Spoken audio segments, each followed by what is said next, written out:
What's the story? I found my husband in our living room with my son's fiancée only a few hours before the wedding. I was about to confront him, but a movement in the hallway stopped me. It was my son, Elijah. His face was a mask of stone. He looked at me and whispered, "Mom, I already know, and it's worse than you think." Hello, everyone. Thank you for being here with me today. Before I start my story, I'd love to know what city you're joining me from. Feel free to share it in the comments. Now, let me immerse you in this story. That's unbelievable. On the morning of my son's wedding, I woke up at 5 o'clock. I couldn't sleep. I told myself it was just nerves, the kind any mother feels on such an important day. I sat here in this very home office, staring at spreadsheets on my computer screen. I run a small CPA firm from home. Nothing extravagant, but it helped pay for our son Elijah's college and covered the extras that my husband Franklin's salary didn't quite reach. The numbers on the screen were a blur. My mind was somewhere else entirely. No way. Outside, the world was still dark and silent, but I could already picture the scene that would unfold on the patio of our Atlanta, Georgia estate in just a few hours. White chairs arranged in perfect rows on the lawn. I had spent the entire spring tending to the arch that Franklin had built, covering it with the rose bushes I had nurtured since they were tiny buds. I had checked the string lights 3 times myself, making sure not a single bulb was out. Everything had to be perfect. Our son, our Elijah, deserved a perfect day. 25 years of marriage to Franklin, 23 years raising Elijah. I had dedicated my entire life to this family. I had been the steady hand, the planner, the one who remembered dental appointments and birthdays, and made sure the bills were paid on time. Franklin was the charmer, the life of the party, the one everyone loved. I was the foundation he leaned on, and for a long time, that was enough for me. But lately, something had felt off. A silent distance had settled between us. Are you serious? It was in the way he would stop talking when I walked into a room, in the way his phone was always tilted away from me. When I asked if something was wrong, he would simply laugh it off. "Just work, honey," he'd say. "Big promotion on the line." I chose to believe him. What else could I do? You don't toss 25 years of history overboard because of a feeling. The click of the office door brought me back to the present. It was Elijah, standing there in his pajamas, a mug of coffee in his hand. He looked exhausted, with dark circles under his eyes. At his age, he had my practical nature, but his father's handsome features. "Mom, you've been up for hours," he said. "The wedding isn't until 4 o'clock." "I just want everything to be perfect for my boy," I said, attempting a cheerful smile as I closed my laptop. "Your dad is still sleeping. He left early," Elijah said with a strange note in his voice. He walked over and sat on the edge of my desk, suddenly looking much younger. He said something about picking up a gift for Madison's parents, the Ellingtons. I frowned. That was new to me. "Mom," he said, hesitating, "can I ask you something?" I turned my chair to face him. Under the harsh light of my desk lamp, his worry was evident. "What's on your mind, sweetie?" He took a deep breath. "Do you think Madison really loves me?" The question hit me like a punch to the gut. Madison, his fiancée, ambitious, beautiful, a young architect from a wealthy, lifelong family with influence. On the surface, she was everything we had always wanted for Elijah. But I'd had my own doubts. I had seen how her eyes would sometimes drift when Elijah talked about his passions, how she checked her phone during family dinners. "Why would you ask that, honey? It's your wedding day." "I know, and maybe it's just last-minute jitters," he mumbled, staring into his coffee. "But sometimes when she looks at me, I feel like she's looking right through me, like I'm just a box she needed to check off on her way to the perfect life." He paused. "And lately, she's been spending a lot of time with Dad. They're always talking about finances, investments. She says he's mentoring her." I wanted to tell him about the things I had also noticed, how Franklin's eyes followed Madison around the room, how he always found excuses to help her with her coat or refill her drink, how he knew exactly how she liked her coffee, 2 sugars and a splash of milk, without having to ask. Instead, I reached out and squeezed his hand. Wedding jitters are normal, sweetie. Marriage is the biggest step you'll ever take. It's not just jitters, Mom, he said, his voice breaking. He finally looked up at me, his eyes filled with a pain that terrified me. I think she's in love with someone else. I froze. The blood turned to ice. What makes you say that? Little things, he whispered. The way she lights up when Dad calls, how she always asks about him first when she comes over. I saw them in the garden yesterday, just talking, and the way he looked at her. It wasn't how a father-in-law should look at his son's fiancée. I felt a flush rise up my neck. I forced my voice to stay steady. Elijah, that's a very serious accusation. I know, he said, shrugging, and I hope I'm wrong. God, I hope I'm wrong. Before I could reply, the door opened again. It was Franklin. He was already dressed in an impeccable shirt and dress slacks, looking immaculate as always. Well, look at my 2 favorite people, he exclaimed, his smile not quite reaching his eyes. He seemed surprised to see Elijah there. Big day, son. You should be getting ready. He turned his attention to me. And you, Simone, you're going to wear yourself out. Madison just called. She's coming by around 10 o'clock to discuss some last-minute seating chart details. I watched Elijah's expression tighten. What details? He asked. Oh, you know, just making sure her parents don't sit next to your Uncle James after that political argument last Christmas, Franklin said with a dismissive wave. You know how special her family is. We should discuss it privately because of the politics and all that. Of course, Elijah said, his voice flat. We can't have the wrong people sitting together. The tension in the room was so thick you could cut it with a knife. I watched my husband and my son, and I knew deep in my soul that Elijah wasn't wrong. Something was terribly, horribly wrong. After Franklin and Elijah left my office, a cold dread seized me. I was supposed to have a final call with the caterer at 10:30, a call I had been planning for weeks. I picked up the phone, my hand trembling slightly, and called them. I told them I had a family emergency and needed to reschedule. It was a lie. The truth was, I had cleared my entire morning. I couldn't shake Elijah's words, nor the nauseating feeling that Franklin's false cheer had provoked. Something was happening in my house today, and for the first time in 25 years, I intended to find out what it was. I spent the next 2 hours pretending to be busy. I tidied the kitchen, which was already spotless. I rearranged the floral centerpieces on the dining room table. Every sound made me jump. Every passing car made my heart hammer against my ribs. I felt like an actress in a play, performing the role of the happy mother of the groom, while inside I twisted with anxiety. Exactly at 10 o'clock, a sleek white BMW pulled into our driveway, Madison's car. I watched from the kitchen window as she stepped out. Even in simple jeans and a blouse, she looked like she belonged on a magazine cover. She walked up to the front door with the natural confidence of someone who knows she belongs. My heart was beating so loud I could hear it in my ears. I crept out the back door and circled the house, crouching low behind the large hydrangea bushes that bordered our living room windows. I felt ridiculous, like a spy in my own home, but the need to know, the need to confirm my fears or dispel them was overwhelming. Through the large bay window, I could see them.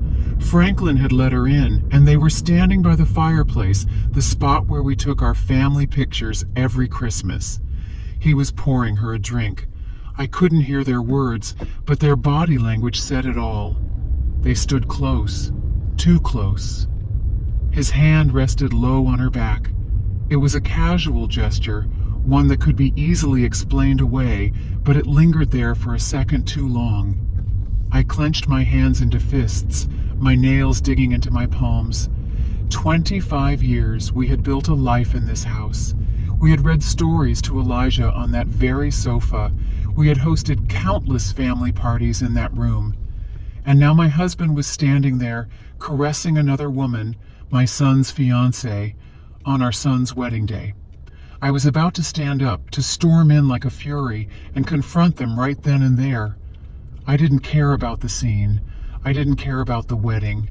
I only cared about the scorching betrayal I was witnessing. But then I noticed movement in the upstairs hallway, a shadow in the glass's reflection. I looked closer. It was Elijah. He was standing at the top of the stairs, hidden in the shadows, watching them too. The sight of him, so still and broken, stopped me cold. This wasn't just my pain, it was his. Downstairs, things had escalated. Madison's hand was now on Franklin's chest. She leaned into him, her head tilted back, a smile playing on her lips. She said something, and he laughed. It was a sound I hadn't heard from him in years. Light, genuine, happy, the way he used to laugh with me when we were young, and everything seemed possible. In that moment, I saw my husband transform into someone I didn't recognize, someone alive in a way he hadn't been with me for a long, long time. Then his hands were in her hair, and they were kissing. It wasn't a quick peck. It was a deep, passionate kiss, the kind you see in movies. My vision went red. A roar filled my ears. I took a step toward the house, ready to rip the door from its hinges, ready to scream until my lungs gave out. And then a hand gripped my arm. I spun around, my heart leaping into my throat. It was Elijah. He had slipped out of the house and come to find me. His face was pale, ashen, but his eyes burned with a cold, hard determination I had never seen before. "Mom, don't," he whispered, his voice strained. "Not yet, Elijah. This is—" I choked on the words. I couldn't even say it. "I know what it is," he said. His voice was steady, though I could see his hands trembling.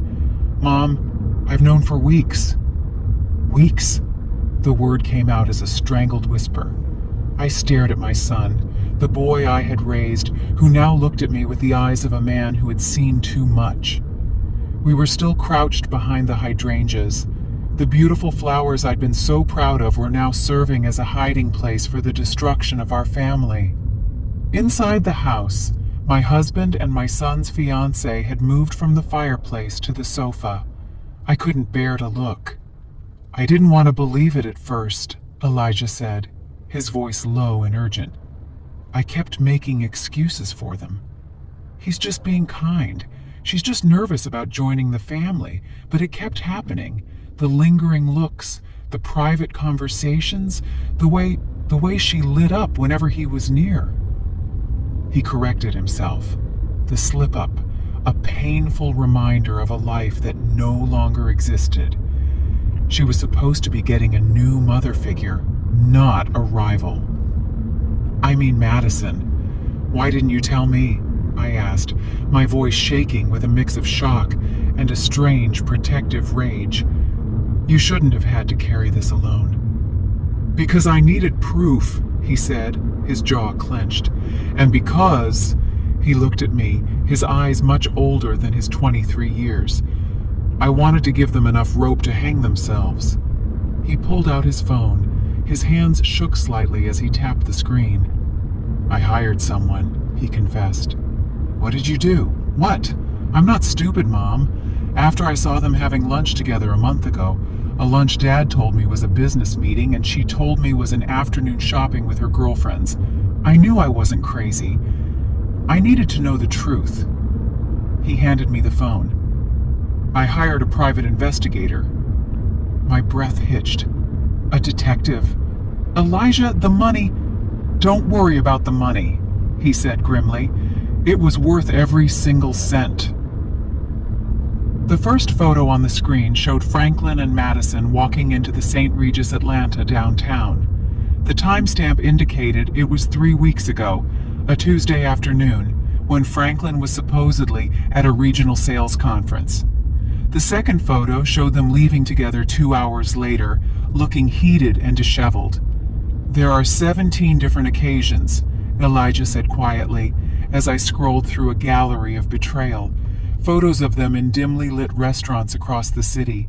Photos of them pressed up against Franklin's car in a private parking lot. Photos of them laughing, holding hands, living a completely different life behind our backs. I felt sick. The sheer magnitude of the deceit was breathtaking. This wasn't a one-time mistake. It was a calculated, long-term affair. I stood up again. A fresh wave of rage washed over me. "We're stopping this," I said, my voice like steel. "Right now." "No." Elijah's voice was sharp, making me crouch down again. "Mom, trust me. I have a plan." "A plan, Elijah? This is insane. We can't just let the wedding—" "Absolutely we can," he cut in, his voice ringing with an authority I'd never heard from him before. "And we will. Mom, think about it. If we confront them now, what happens? They'll deny it. They'll twist it. Dad will say you're being hysterical, that you're misunderstanding things. Madison will cry and play the victim. They'll turn it all back on us." He was right. I could already hear Franklin's smooth, placating voice. "Simone, you're overreacting. She's a nervous young woman, and I was just offering paternal advice." "So what do you suggest?" I whispered, my anger giving way to a cold, terrifying clarity. Elijah's smile was something chilling and unfamiliar. "Public humiliation," he said, the words hanging in the air between us. "Total and absolute destruction of their reputations. Legal consequences. We don't just end this, Mom. We make sure they can never, ever do this to anyone again." I looked at my son. When had he become so calculating, so ruthless? Then I looked back through the window. I saw my husband, the man I had loved and trusted for a quarter of a century, start to unbutton Madison's blouse on the sofa where we had built our family. And in that moment, I knew the woman I used to be, the understanding, forgiving wife, was gone. She had died right there in the dirt, behind the flowers I had so painstakingly planted. "Tell me the plan," I said. That evening was one of the strangest of my life. Franklin came home acting as if nothing had happened, asking about final catering arrangements.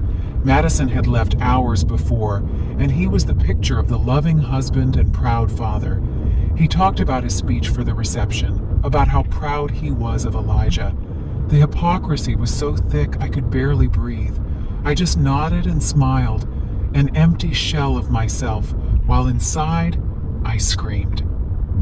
After Franklin went to bed, Elijah and I met in my home office.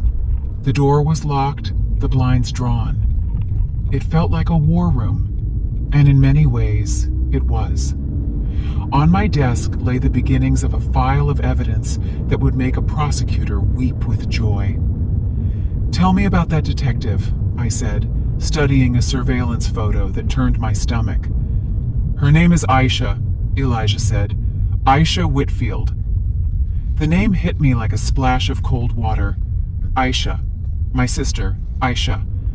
Elijah nodded. I didn't know who else to call.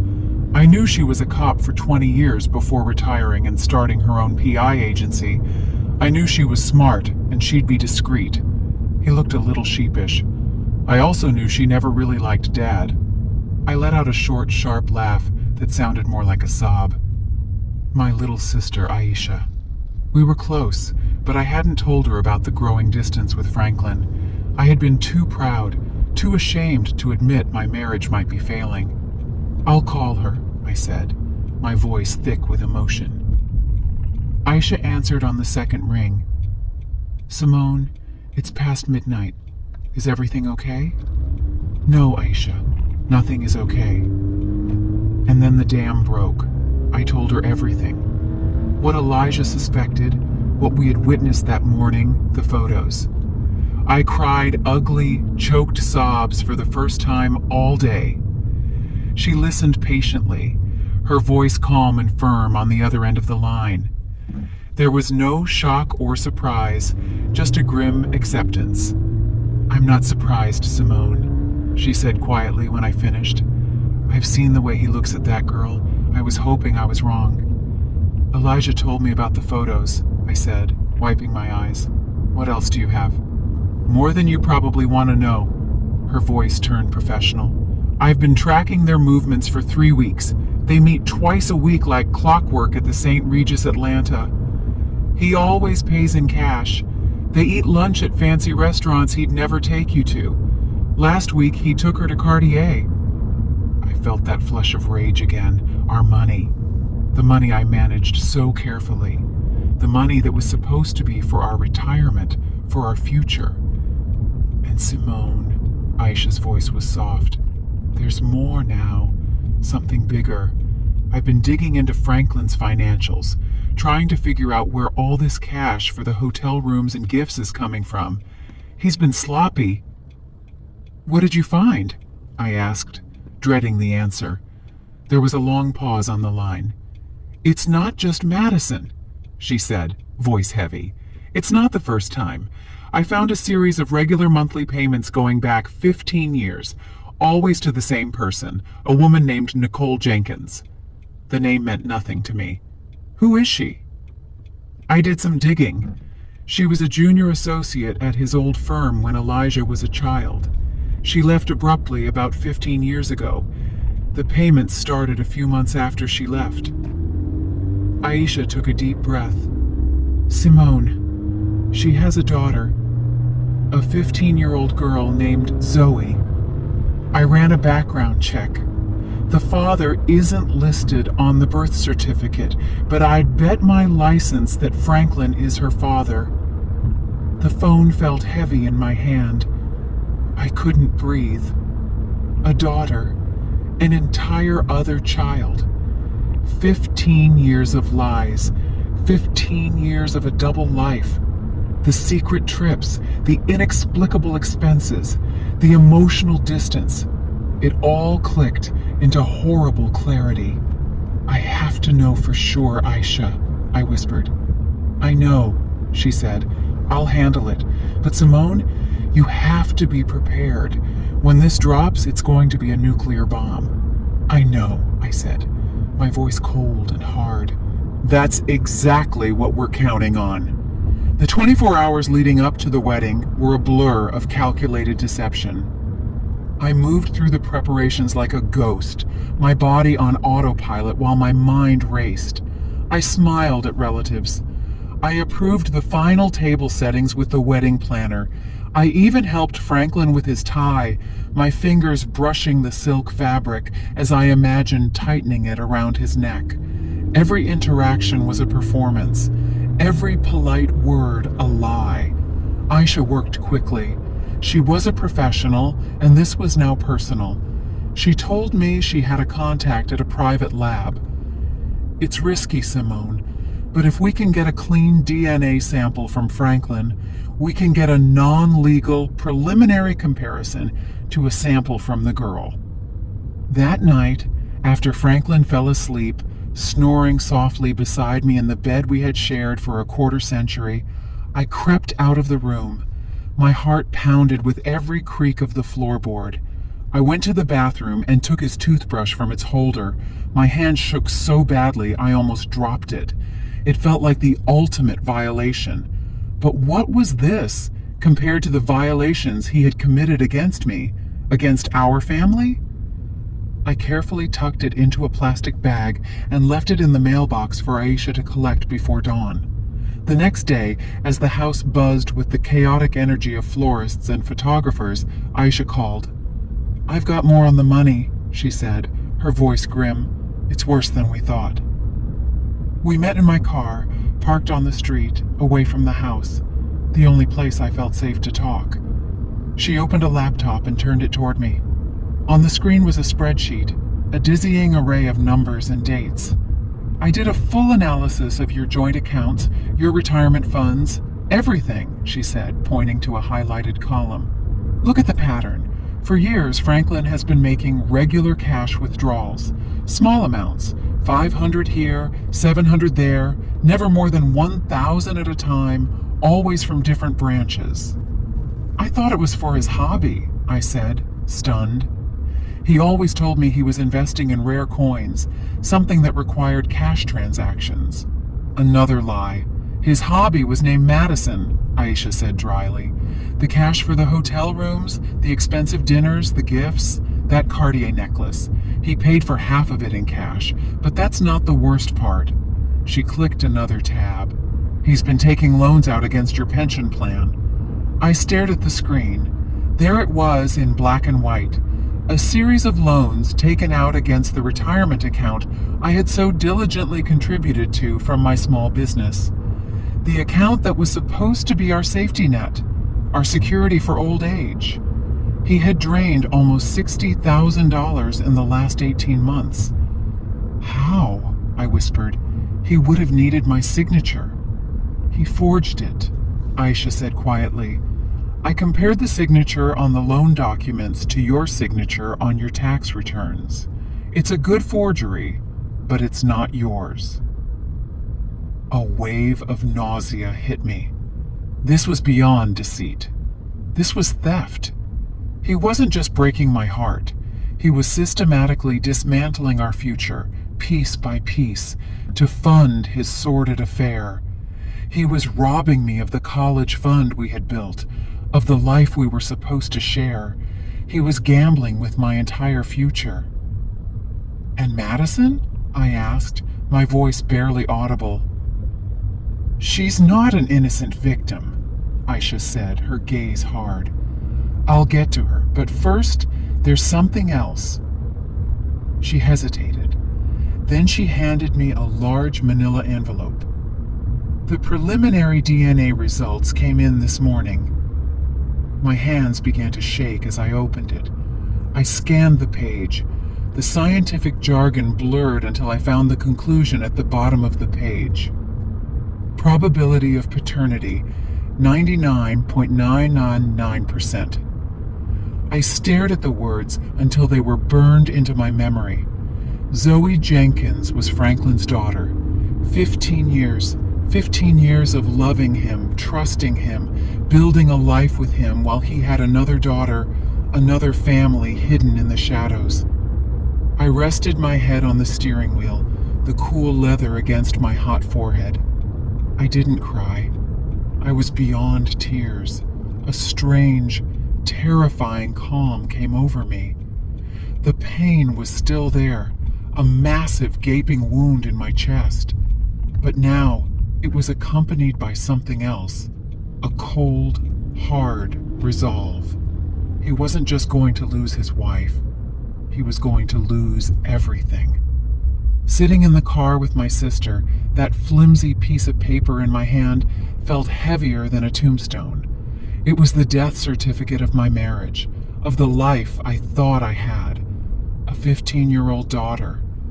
The words echoed in the silent car. How? How did you find her? I finally managed to ask, my voice sounding distant and strange to my own ears. Aisha's expression was a mix of pity and professional resolve. It started with the payments.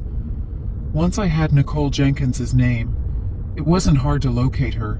She lives just 2 towns over, Simone about 20 miles away. 20 miles?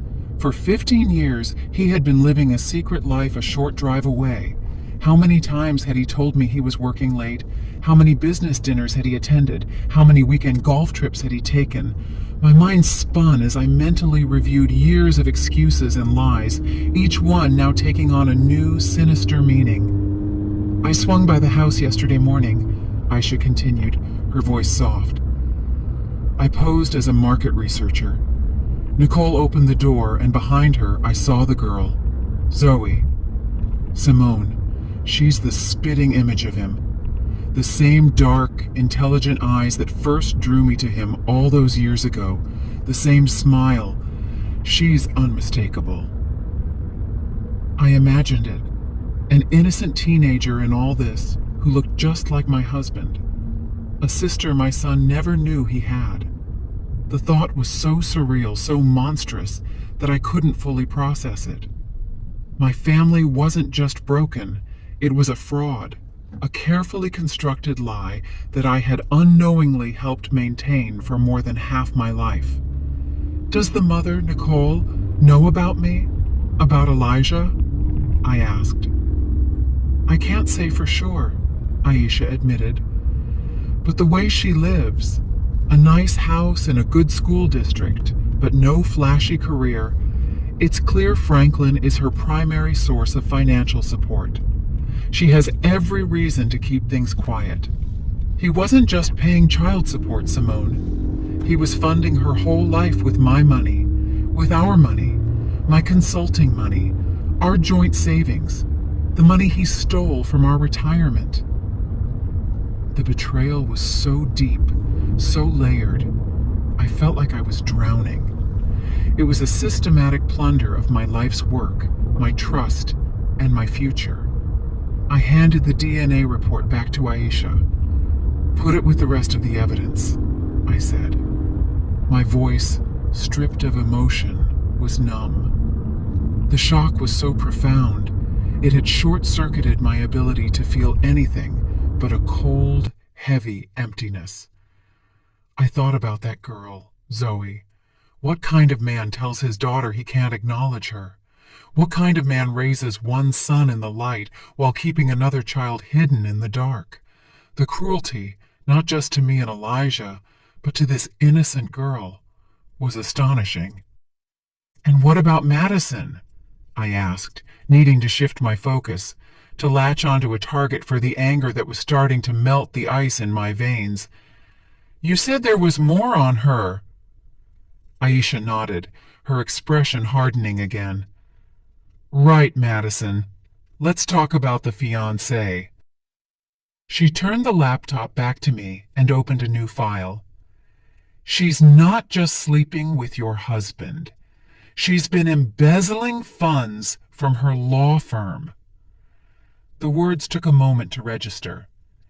She's a junior partner at a prestigious downtown firm, Aisha explained, displaying documents that looked like internal financial reports. She's been inflating expense reports, creating fake invoices for non-existent consultants, and siphoning the money into a private bank account. They aren't large amounts each time, but it's steady. In the last year, she's stolen over $200,000. I gasped. $200,000? And I can trace some of that money directly to gifts for Franklin, Aisha said, showing me a bank transfer followed by a credit card statement that showed the purchase of a $1,000 watch. She was stealing from her partners to buy gifts for her lover, who was stealing from his wife to buy gifts for her.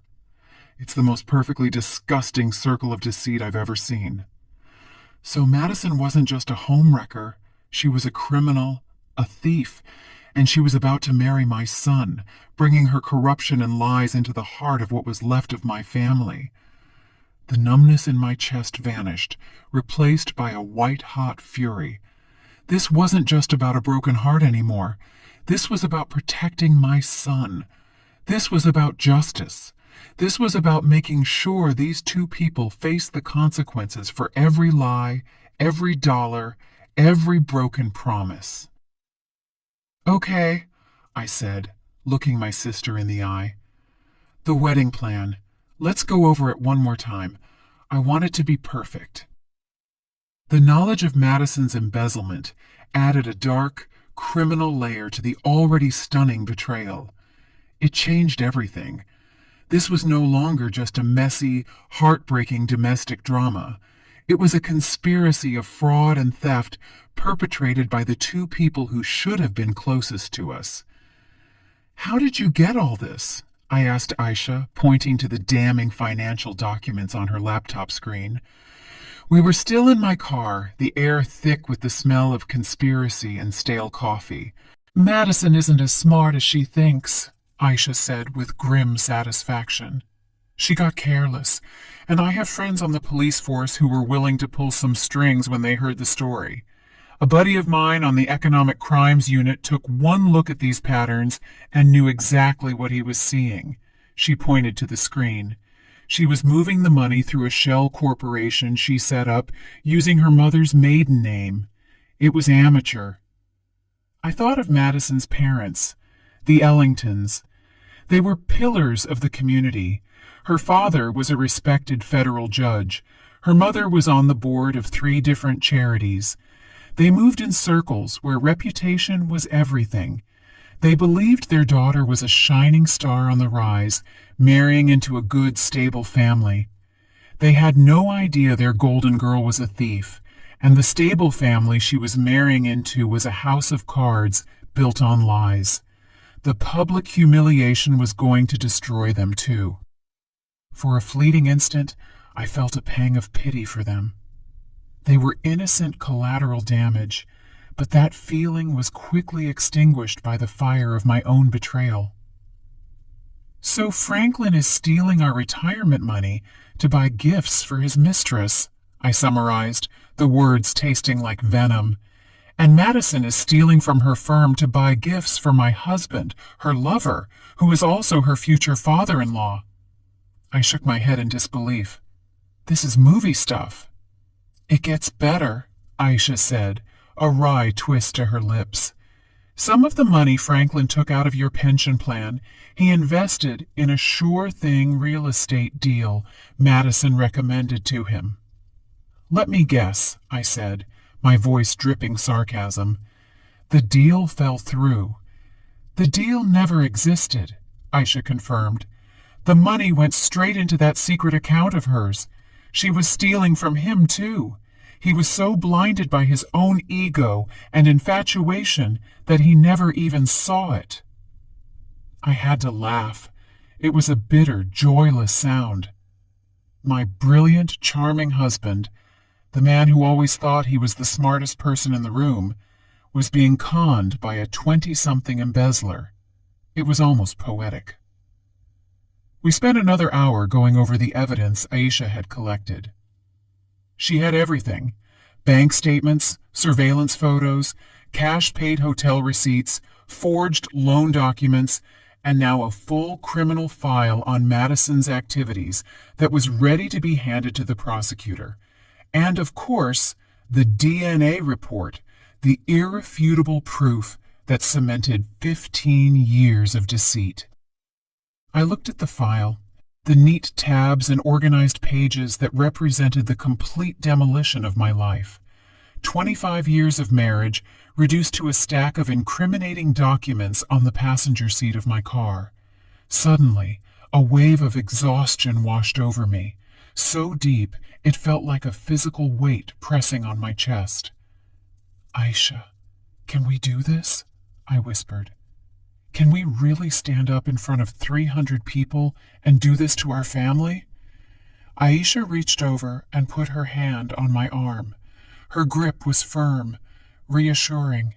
Simone, listen to me, she said, her voice serious. What other option do you have? If you confront them in private, they will lie. They will manipulate you. They will turn Elijah against you. They will deny until you start thinking you're the crazy one. I've seen it 100 times. She was right. I knew she was right. Franklin was a master of manipulation. He could charm his way out of anything. This way, she continued, there is no escape. There is no room for lies. There is only the truth presented in front of everyone they tried to impress. This isn't just about revenge, Simone. It's about consequences. Madison has to face jail time. Franklin has to be held accountable not just for the cheating, but for the financial fraud he committed against you. This is the only way to make sure the lies stop forever. I took a deep breath, the stale air of the car filling my lungs. I thought of Elijah, his pale, determined face.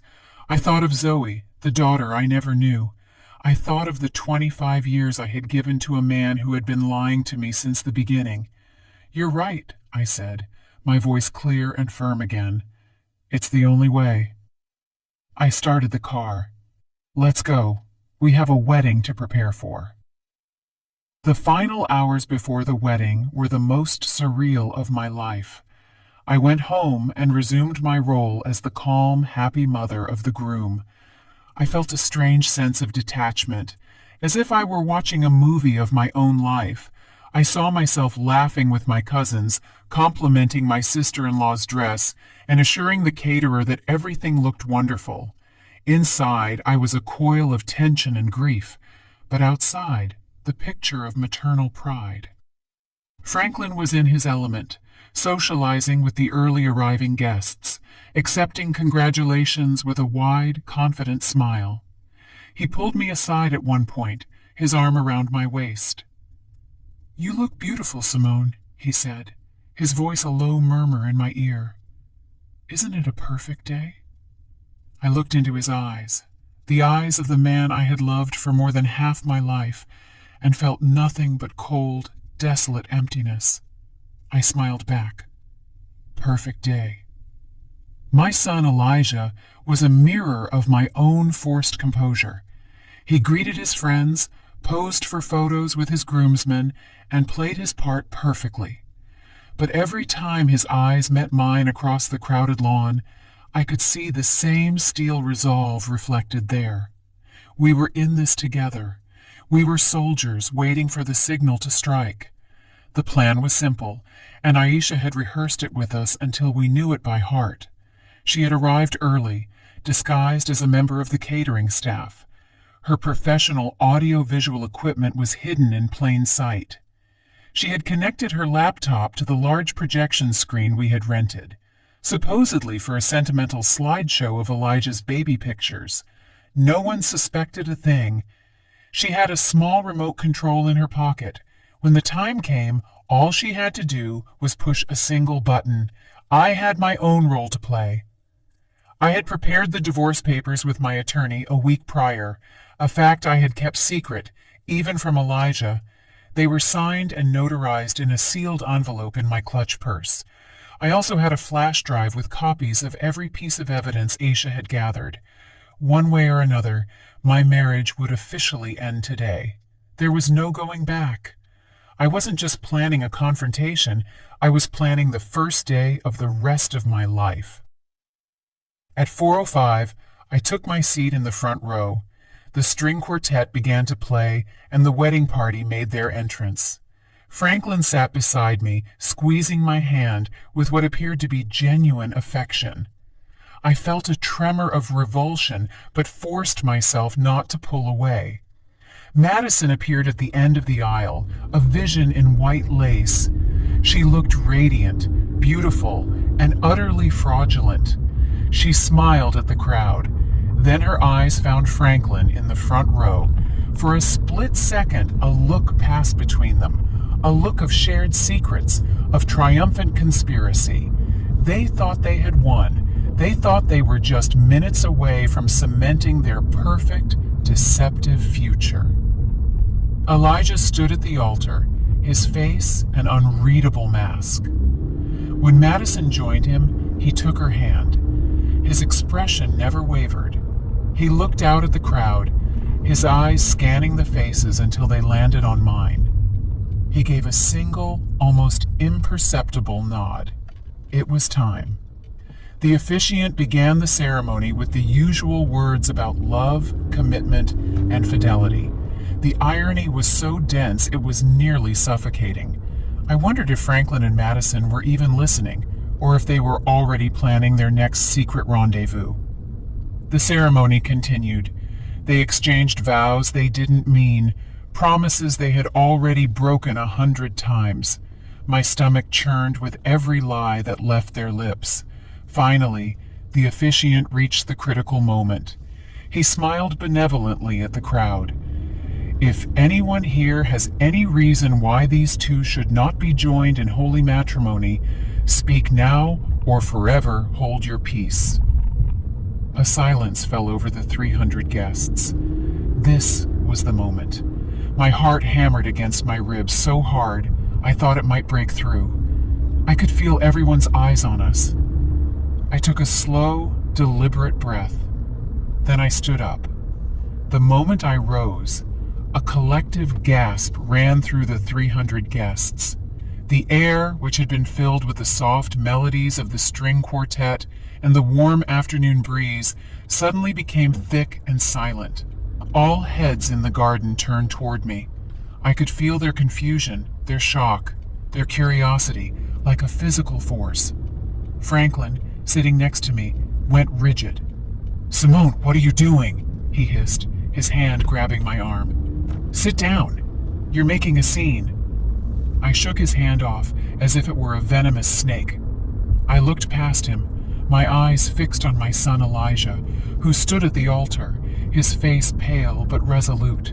He knew this was coming. We had planned it. Then I looked at Madison, whose radiant smile had frozen into a mask of confused horror. "I'm sorry, everyone," I said, my voice clear and surprisingly steady.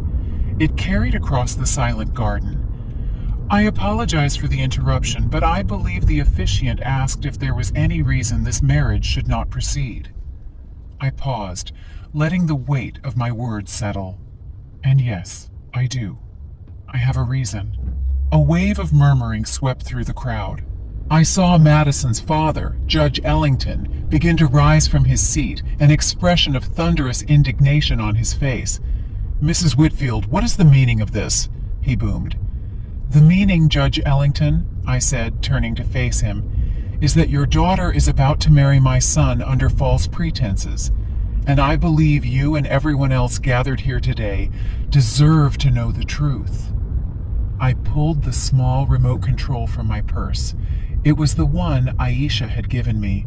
My thumb hovered over the single red button. "The truth?"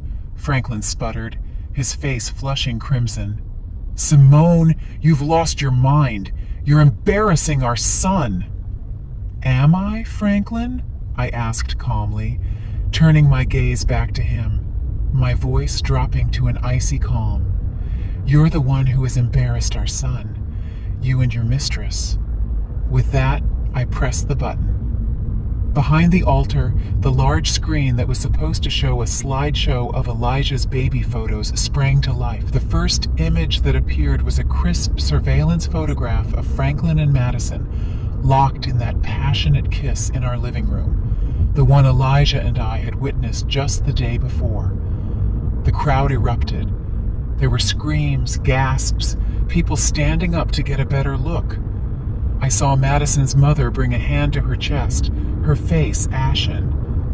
"But that's not all," I continued, my voice somehow rising above the chaos. "You see, this wasn't just a one-time mistake. This has been going on for months." The screen changed. A new photo appeared. Franklin and Madison entering the St. Regis Atlanta, the timestamp clearly visible. Then another and another, a collage of their secret meetings, their clandestine lunches, their lies exposed for all to see. Madison stammered, trying to deny it, but her voice was lost in the uproar. Franklin was standing, shouting, "This is fake! Those are photo montages! Simone is having a nervous breakdown!" "Am I, Franklin?" I asked quietly. "Then perhaps you can explain this." The screen changed again. This time it displayed bank statements. My finger, on a close-up photo, pointed out the suspicious cash withdrawals, the forged signatures on the pension plan loan documents. A Cartier receipt for a $15,000 necklace flashed on the screen, followed by a photo of Madison wearing that same necklace at her bachelorette party. The noise from the crowd began to diminish, replaced by a stunned, horrified silence. This was no longer just a cheating scandal. It was something darker. "My husband has been systematically stealing from our family's retirement savings to fund his affair," I announced, "and his fiancée, the woman about to marry my son, has also been busy." The next slide showed the evidence of Madison's embezzlement from her law firm. The fake invoices, the bank transfers. I could see her partners in the fourth row, their faces shifting from confusion to pure fury. And then I delivered the final, devastating blow. "But the best part," I said, my voice turning to ice, "the true heart of the deceit that has defined my marriage, is that my husband's lies didn't start with Madison." The DNA test results filled the screen. The words "probability of paternity," 99.9999%, were displayed in huge, bold letters. Below there was a photo of a pretty, smiling 15-year-old girl. "This is Zoe Jenkins," I said, my voice trembling with 15 years of repressed pain. "She is Franklin's daughter, a daughter he has kept hidden from me and his own son for her entire life." The silence that followed was absolute.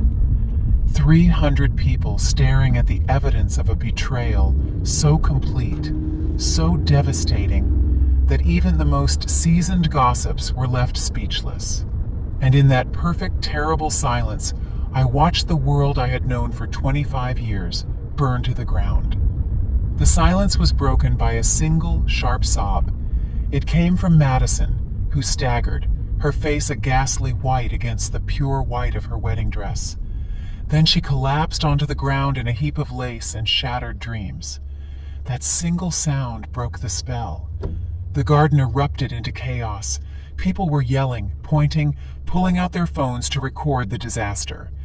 Madison's mother ran toward her fallen daughter while her father, the judge, stood there, his face a mask of disbelief and utter humiliation. Franklin froze for a moment, his face a kaleidoscope of rage, panic, and mounting horror. He looked from the screen to me, to the stunned faces of his friends and colleagues. He was trapped. There were no lies, no smooth words that could talk his way out of this.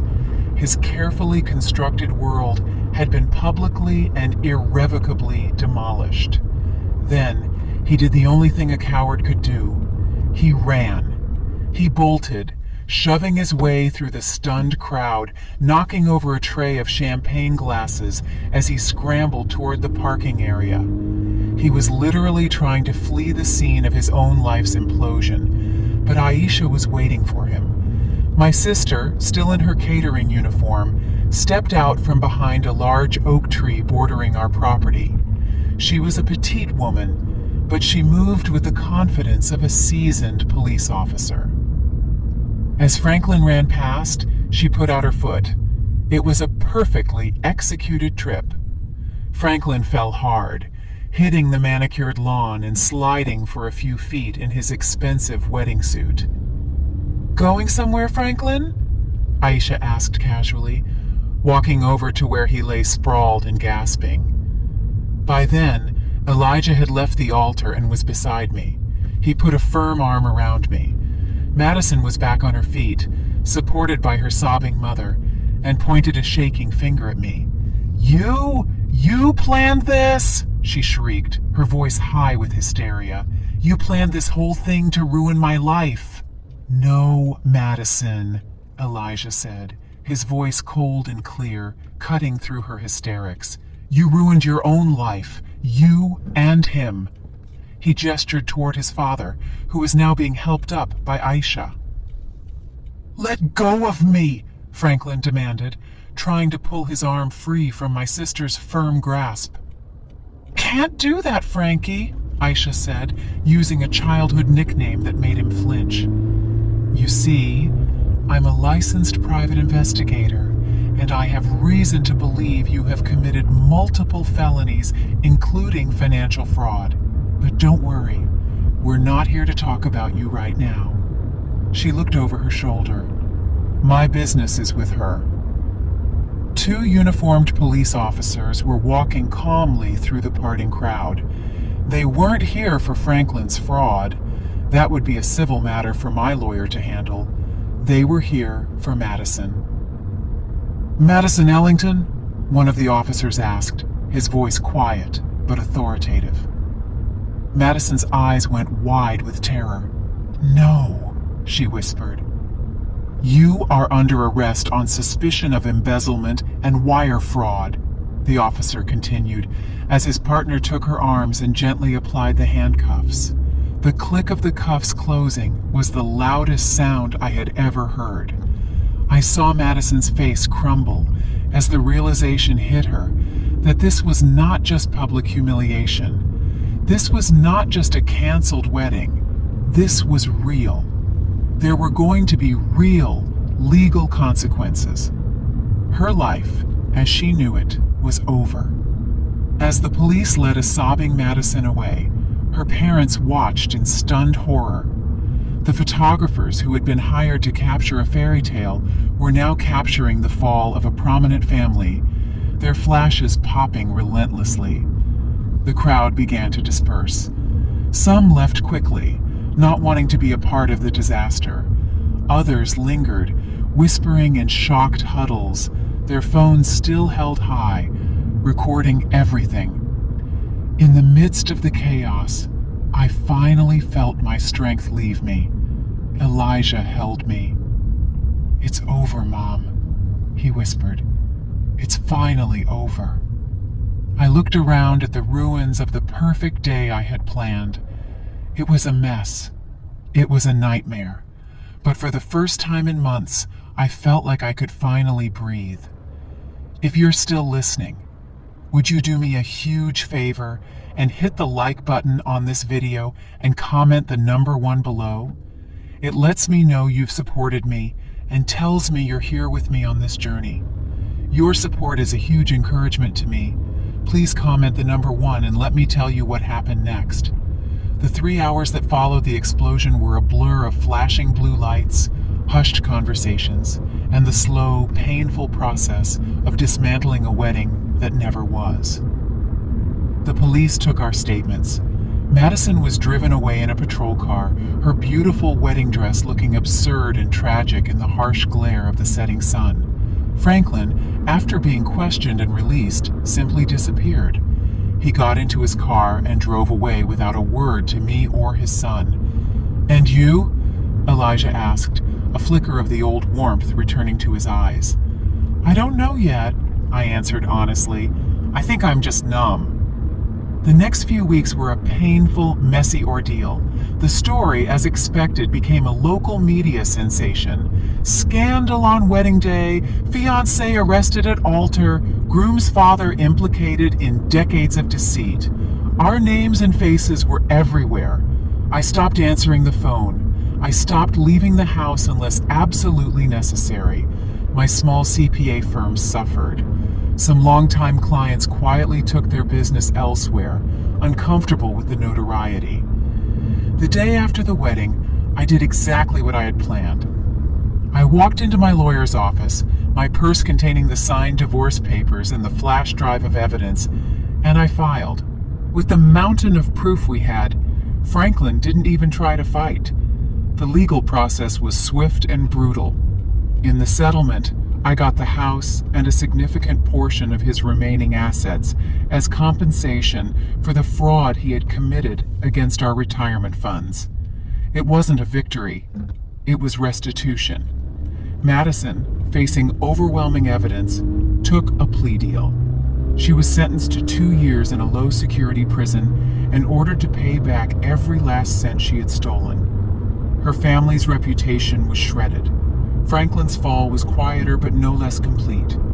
He lost his job, his reputation, and the respect of everyone he knew. He moved into a small apartment across town, and from what I heard, he rarely showed his face in public.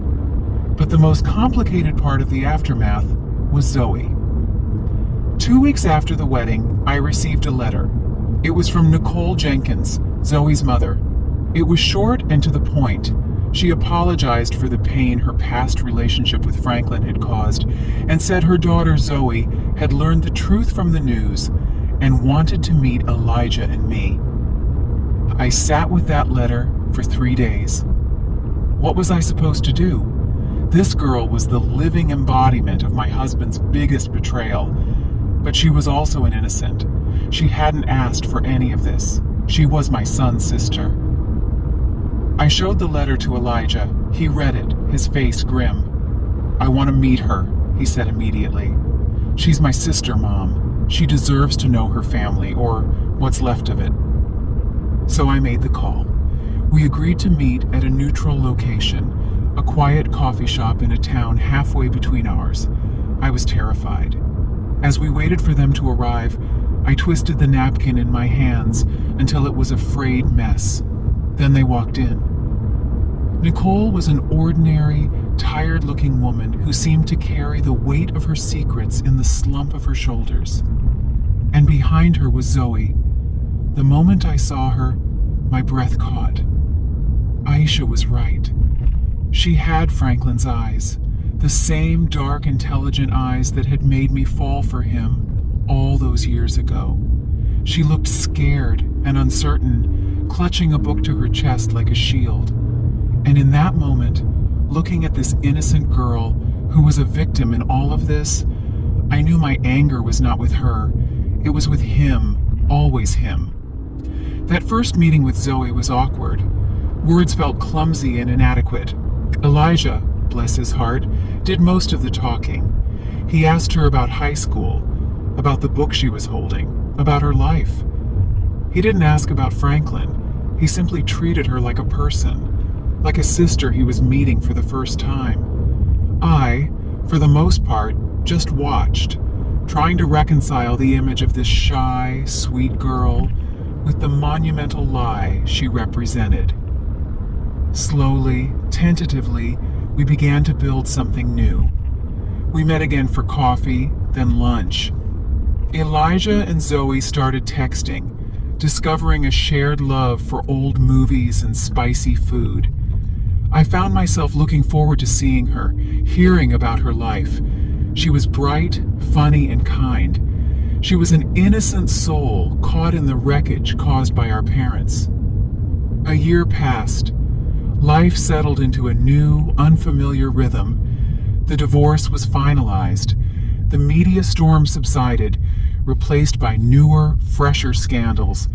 I poured my energy into rebuilding my business, and slowly my clients started to come back. I sold the large family home with its yard full of ghosts and bought a smaller, more manageable townhome for myself. It was quiet, peaceful, and it was mine.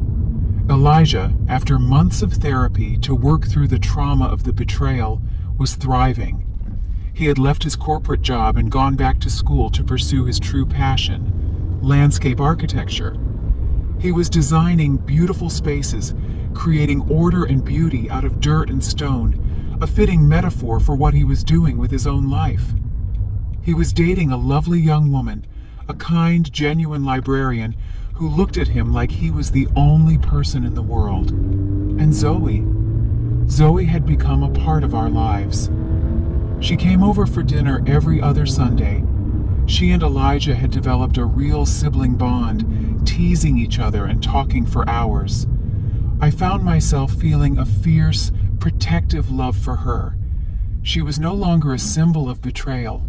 She was just Zoe, my son's sister, and in a strange way, a part of my family.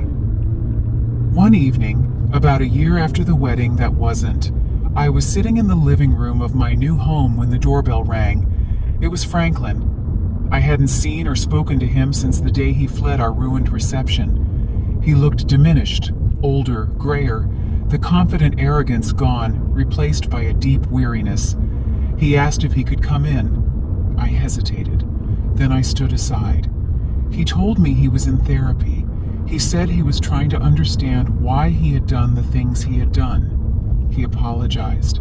He said he was sorry for the lies, for the betrayal, for the pain he had caused me, Elijah, and Zoe.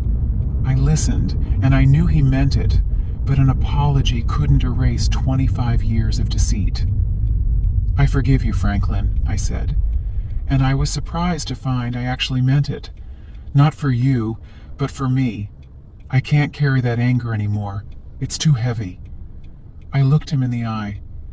"But I will never trust you again. We can never go back." He nodded, a sheen of tears in his eyes. "I know," he whispered. and then he left. That night, as I got ready for bed, I found myself thinking about the woman I was a year ago, crouched in the dirt behind the hydrangeas. She was so broken, so lost.